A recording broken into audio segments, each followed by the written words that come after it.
like build your life up. Like if I get this one win, everything's going to change for the better. Yeah. And I felt like it was really realistic to see how you can win and still struggle at the same time. So I want to know for the both of you, like being in this industry, what was one of the biggest misconceptions that you kind of learned about winning as an actor? I mean, for me, this film kind of in itself is definitely a reflection of that for me. In my mind, you book something like this, and then it's just kind of like smooth sailing from there. And that was so wrong. Just because it's just a lot that can happen, and you can't control it, So things like the pandemic, like who would have thought, and it completely being dropped at one point, who would have thought? And then just having to wait even after it's done, waiting 2 years for it to even come out. So yeah, I think it's just so much that goes into having this big moment in your head that doesn't really go the way that you think that it will. So I think with all of that, I just try to not think as much of the kind of destination in a way, and more of just the journey along the way, because I've had so much fun doing this, and finally getting to this point is really special. But all of the different ways that I've grown along the way is really what it's about. So, but I think that's one example for me, at least. I would be a fool to sit here and tell you that people aren't constantly testing me every day about my worth in this industry. And I'd be a fool to not tell you that it doesn't get to me, because you're constantly being made to feel like, well, you've made it here, but then somewhere else you've got to start here, and then you make it here, and then somebody's like, but you belong here, and it's constant, and it is not lost on me that it is happening because I am a black person in this industry. That's just how it is. The stories advance in one way, and then they go backwards another way, and so, but I have to remember why I do it and why I show up. And my whole job, I think, is to test the elasticity of people's imaginations, okay? So instead of me coming in feeling like I deserve certain things, I'm like, why do you deserve me at the end of the day? Like, what is it that you're showing me that lets me know that you deserve me?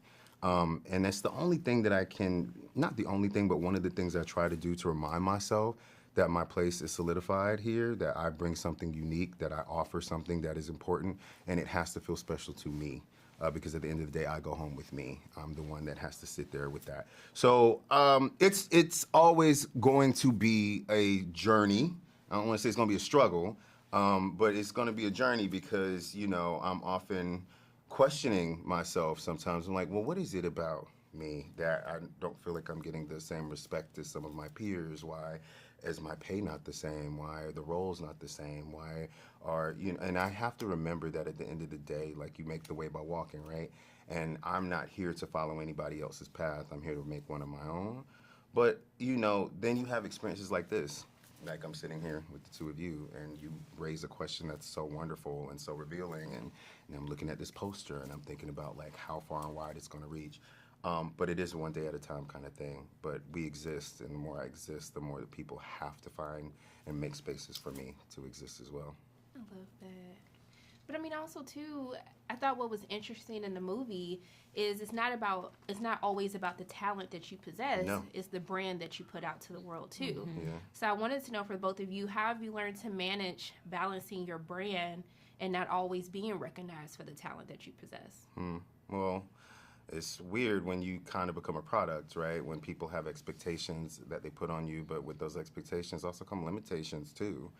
I don't know, like, you have to really have a great sense of self, and honor that great sense of self. And no one has taught us that more than Clarissa Sheilds herself, because at the end of the day, on paper, she is the best fighter in the world. She's a winner, and she really pours that into herself. And when we've been on this journey of this movie, sitting down listening to her, I'm like, yo, why am I not talking to myself that way? Like, and it's truly humility, but at the same time, there's a charisma, there's a charm, there's a fire. Like, she really believes it. And I've been learning from her the whole way. I was like, I sit up a little different. Like, I walk in a little bit. Because people don't teach us how to do that. You know, people usually want to remove that part from us. People are always like, you should be so grateful. Aren't you glad that you were here? Look at how we told your story. And it's like, but wait a minute, like, but aren't I the best? Like, I thought that I was the best. So I don't know. I think by existing and literally like finding different ways to pour into myself without relying on it from coming from outside sources is the best start to that. But also surrounding myself in rooms with people that reflect me back to me. Because why would I waste this energy on people who don't reflect me back to me? Like, we wouldn't even be sitting at the same lunch table. So why am I listening to that rather than the people who reflect me back to me? Yeah. I mean, I think that is just such a loaded question. And, you know, it is frustrating to see when the talent can't speak for itself for us. But it can for others. And I think that, you know, you try to take it day by day and not get too caught up in how others perceive you and understand that what you see for yourself and how you see yourself is what's most important. And other people will catch up to that, you know, and your community will also see that and I think support you. So if you focus more on the people who do see you for who you are, do see you as enough, because that's exactly what you are, I think that those are the constant reminders that you have to tell yourself to stay sane, because it definitely can get frustrating for sure. But yeah, I think that, like Brian said, Clarissa is a great example of that. And if you need to, just keep a pair of butter Timbs and kick the doors down, just so you don't mess up your good shoes. You know what I'm saying? Like, sometimes you just got to kick the door down to make people see. Yep. Well, I see y'all, and I appreciate And we see y'all. you. And we see Thank you. you. I appreciate you so much for taking time out of your day to speak Anytime. with me. Anytime. I'm just continuing to send love and light both your ways. We love Have you. a good day. Absolutely. Thank y'all so much. I need to know because, you know, when people make stories about figures, you know, it always has this certain type of tone, but I like that this movie felt so real. Yeah. And I wanted you to talk about, like, when they approached you about, hey, we want to do a movie about your story, like, what was that one thing you're like, we're not doing this unless you get this right? Honestly, it was just I wanted to know what was the timing that they wanted to have to portray me, like how much, which years. And I only was asking that because I was just like, I'm gonna have another movie come out about me because my life is not over, and I was just 2 months out from winning the Olympics again. So it was like, is it gonna have both Olympics in it, or just one Olympics, or would the movie be showing me like as a professional because I'm gonna go pro after this? Like I wanted to have a strict timeline of how much time of the life rights that they will own, because I was like, I want to have another movie after this stuff because I know I'm going to do great things in the professionals, which I was right.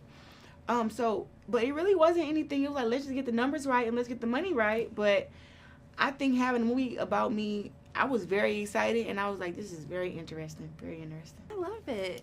But I think one of the most interesting things was you always think that once you win, like, life's going to change for the better. Yeah. And I think that was one of the most important things of just understanding that even though you might have this moment, that doesn't mean that your full breakthrough is coming on the other side of it. Mm-hmm. So I want to know, like, what did you do, or what advice did you, like, have to tell yourself every day until you really hit that big moment and got the respect that you deserve? You know, after winning my first Olympic gold medal and not getting any endorsements, any sponsorships, and years had passed, I was just like, wow. It took for me to tell myself, listen, you didn't do anything wrong. You did what you're supposed to do. You represented the United States of America. You was a 17-year-old girl. You won the Olympics. You did your job. The world just not ready for you yet. And me telling myself that was some comfort, and then me also knowing that God's timing is the best timing. When everyone else was walking up to me saying, "Oh, you didn't get what you deserve, girl. They just doing you so bad. Why did this girl get this? Why did this girl get that?" And I'm sitting there looking like, I don't know. Like, I wish I had an answer for you. But it just, like, even though I wasn't getting the endorsements and sponsorships, I was still, like, thriving, you know? So I was like, what do I do? And I said, you know what?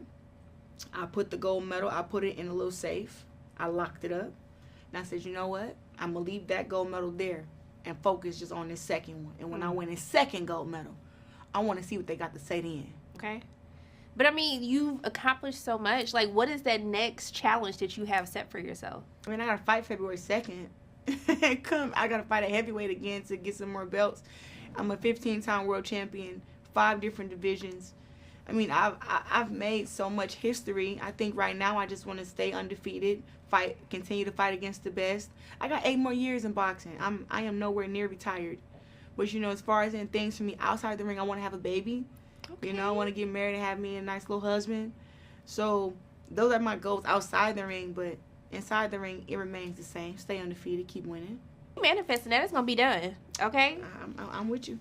But, I mean, also, too, I wanted to talk about, because I thought it was really important to see the brand piece. You know, it's not just about the talent that you have. Yeah. You have to be a brand. Mm-hmm. So, like, can you talk about things that you've learned or even just words of wisdom that you can give to other people who might not know the branding piece of success?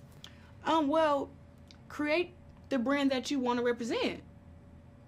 Everything doesn't fit you, you know, and I think that when they were telling me to wear the clothes and to wear the lipstick and to do all this different type of stuff, I just was like, it's not me. Mm. Oh, don't talk like this, talk like that. I'm like, it's not me and it's not comfortable. I think that's where depression comes from. Mm. You know, you feel like you're just big, bubbly, special personality and people are trying to constantly make you feel small and little and try to take away from who you are all the time. And if you let them, it'll be kind of detrimental to you and it'll hurt you. The moment I said, forget all of that. I'm not wearing my hair like that. I'm not wearing the makeup. I'm not wearing the lipstick. I'm not wearing the heels. I'm not doing it. And I'm going to talk the way that I talk. I'm going to sell the fights. I'm going to do it my way. The moment I did that and took control of my brand and showed the parts of the beauty of me that I wanted to show, not something that was forced or made up, you know, and when I did that, that's when life started to change for me. So my advice to people is create the brand that you want, and the people who see your brand will come to you and want you to represent them. I love that. I needed that because every day people are like, your nails, you can't have nails like that. It's not professional. So, like, I appreciate you. Nails is cute. Thank you, boo. I appreciate you so much. Thank you for taking time out of your day to speak with me. We're going to talk again when they do the second movie, okay? The fire inside, too. Okay. It's done. Period. It's done. I'm just sending nothing but love and light to you. Thank you. Thank you so much. I hope you have a great day. Of course. Thank you, girl. So